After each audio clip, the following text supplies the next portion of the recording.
Welcome to the comic book complete story for Batman and Son. Now we all know the movie just came out, but the movie completely changes the plot around in a rather poor manner. So I'm gonna fill you in on the comic book storyline of how Batman came to find out about his son. So quick question for you guys. Did you like Damian Wayne, or were you upset when he was written out of the comic book continuity? Let's begin.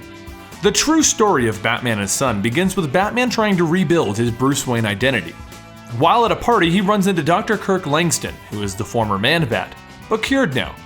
While Bruce is partying it up, we then cut to Dr. Langston being threatened by Talia al Ghul. She wants the Man-Bat formula, and if he doesn't give it to her, she'll poison his wife Francine, rendering her blind and crippled. With Bruce still at the party, Dr. Langston and Francine are thrown out of the back of a van in front of Alfred. Dr. Langston manages to get out the words, "Talia has the Man-Bat formula. She made me give it to her." At that moment, the party is interrupted by Man-Bat ninjas flying in to attack, and Bruce has to get into his costume so Batman can save the day. But while he manages to save the attendants of the party, they do manage to knock him out. He awakes in front of Talia. She explains that he is the father to a son named Damian, whom, by the way, will be staying with Bruce in Gotham. She also lets Batman know that she's kidnapped the British Prime Minister and has more Man-Bats and will be striking again soon, so be ready.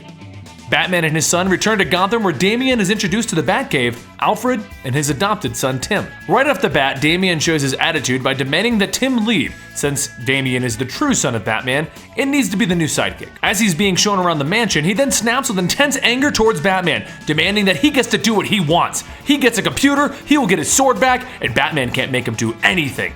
Boy, sounds just like a spoiled kid. Anyway, Batman locks him in his room until he leaves. But Damian easily gets out and locks Alfred in that room.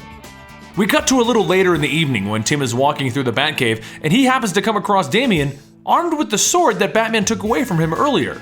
Tim finds it a tad off and chooses to try and befriend Damian finally, but Damian reveals that after getting out of the room, he went out and beheaded the criminal named Spook, and then he placed a grenade in Spook's mouth.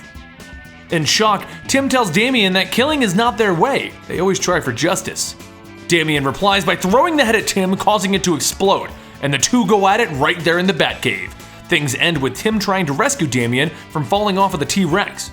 But Damian takes this chance to sucker punch Tim. Tim lies half dead on the ground while Damian walks over and steals Jason Todd's Robin outfit and sets off for Gotham. When he meets up with Batman, the first thing Batman does is ask him, how did Damian get out of the cave undetected? Oh, and by the way, where's Robin? Now, you see, Damian has been raised by the League of Assassins, and as far as he's concerned, the only way that Batman will accept him is if he kills off all potential rivals. This is why he's fighting with Tim.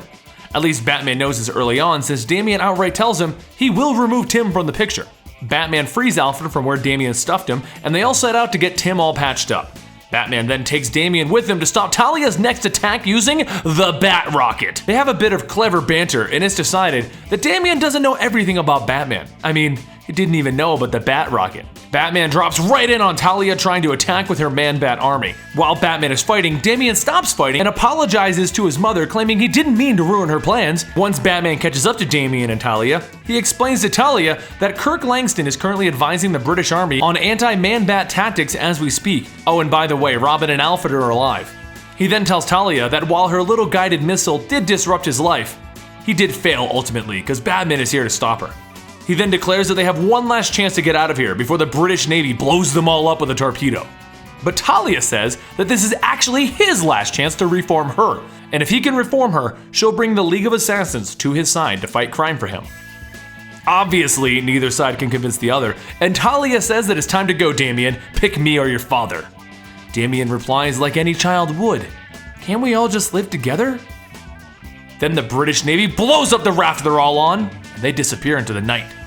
Still uncertain if Damian is even really his son, Batman goes back to Gotham and gets back to work. Thank you for joining me in the overview of this 4-issue comic book series, Batman and Son. In the comics, Damian didn't become Robin for a while, but we'll get there eventually. If you watched the movie, then you know how much it butchered this story now. Did you enjoy the movie anyway? Let us know what series you want us to cover down below. Already on the DC plate is Superman Doomed, Red Daughter of Krypton, the next series in the Damian Wayne events, Forever Evil, and of course, Final Crisis. Any more we need to add to it? Thanks for joining us, and we'll see you next time here at Comicstorian.